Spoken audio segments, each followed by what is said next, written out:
चलो बच्चा स्टार्ट करते हैं केस 3, जिसमें हमारा जो टॉपिक है वो है the endorse the bills before the maturity date. अब ये पहले समझो कि कहने का मतलब क्या है। मेरे पास बिल्स रिसीवेबल है, जिसको मैं बोल सकता हूँ कि होल्डर ऑफ अ बिल है। अब मुझे किसी मिस्टर एक्स को पेमेंट करना है और वो पैसे मुझे मांग रहे हैं, तो मैंने क्या किया, मेरे पास जो बिल्स रिसीवेबल था वो मैंने दे दिया मिस्टर एक्स को। तो इसको वर्ड बोलते हैं एंडोर्स कर दिया। जब मैच्योरिटी डेट आएगी तब मिस्टर एक्स जो क्या होंगे, तो मिस्टर एक्स जो है वो पैसे लेने जाएंगे और उनको वो एक्सेप्टर पैसे दे देगा।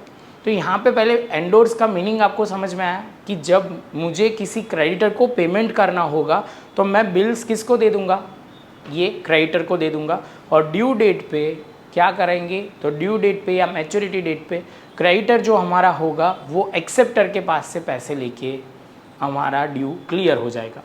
तो ये पॉइंट है हमारा तीसरा पॉइंट कि मैच्योरिटी डेट से पहले हम एंडोर्स बिल कर देते हैं तो क्या होगा।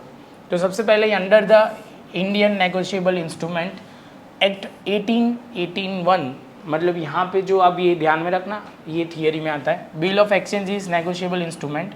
तो ये नेगोशिएबल इंस्ट्रूमेंट है, तो document which can be transfer easily a person holding the bill can endorse the bill receivable in favour of his date.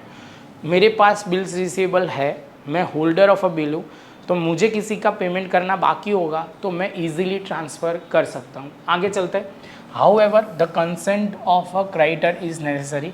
Generally creditor को कोई प्रॉब्लम नहीं है, क्रेडिटर ऐसा बोलेगा कि मुझे आपको बिल पे करूँ या मिस्टर एक्स को पे करूँ, उसमें मुझे कोई प्रॉब्लम नहीं है, आप खाली मैच्योरिटी डेट से पहले पैसे मांगने मत आना। तो ये बोला हुआ है। आगे चलते हैं। In order to transfer the bill necessary detail are written on the back side of a bill and sign, जिसमें मैंने लिखा होगा कि अब पैसे मुझे नहीं मिस्टर एक्स को देना, वो पीछे बिल्स रिसीवेबल के पीछे लिखा होता है। आगे चलते हैं। This process is known as a endorse. बच्चा ये प्रोसेस को हम क्या बोलेंगे, एंडोर्समेंट प्रोसेस बोलते हैं। आगे लिखते हैं when the bills is endorse in favour of creditor the payment of date creditor become the holder of a bill and can be collected money on the maturity date of bill. Simple बात है, mister x जो होगा वो bills अब हमारा जो acceptor है उसके पास से पैसे वो ले लेगा। तो ये था कंसेप्ट। अब था जनरल एंट्री पे फोकस करता है, ये सी पार्ट है।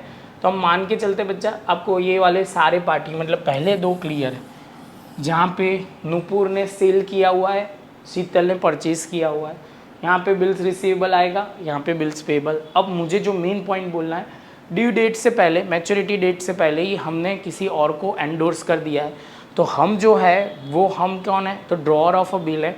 तो हमने किसी को दे दिया तो हमारे पास से बिल्स रिसीवेबल जाएगा। असेट वाला लॉजिक याद रखना, बिजनेस में असेट आएगा तो डेबिट और बिजनेस में से असेट जाएगा तो वो होगा क्रेडिट।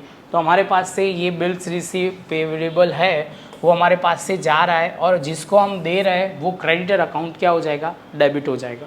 जबकि यहाँ पे कोई एंट्री नहीं आएगी in the books of acceptor, उसको कोई फ़र्क नहीं पड़ेगा, आपको जिसको देना है दो, मैं ड्यू डेट पे मैच्योरिटी डेट पे ही आपको पेमेंट करूँगा। अब मैच्योरिटी डेट जब आएगी तब हमारे पास तो बिल्स रिसीवेबल है नहीं, तो किसके पास है, जो हमारा क्रेडिटर है मिस्टर एक्स के पास, यहाँ पे है पंड्या ब्रदर्स है उसके पास है। तो यहाँ पे हम क्या करेंगे, हमें तो पैसे मिलेंगे नहीं तो हम तो नो एंट्री लिखेंगे।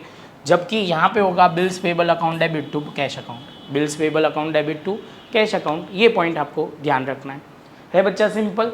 बस जनरल एंट्री प्रॉपर समझना तो ज़्यादा क्लियर होगा। इसके बाद मैं एक्सरसाइज के सम्स ले लूँगा तो आपको क्लियर हो जाएगा। तो बच्चा इसके साथ प्रॉपर नोटबुक में ये कंसेप्ट लिखना है तो लिख लो। मिलते हैं नेक्स्ट लेक्चर में सम के साथ।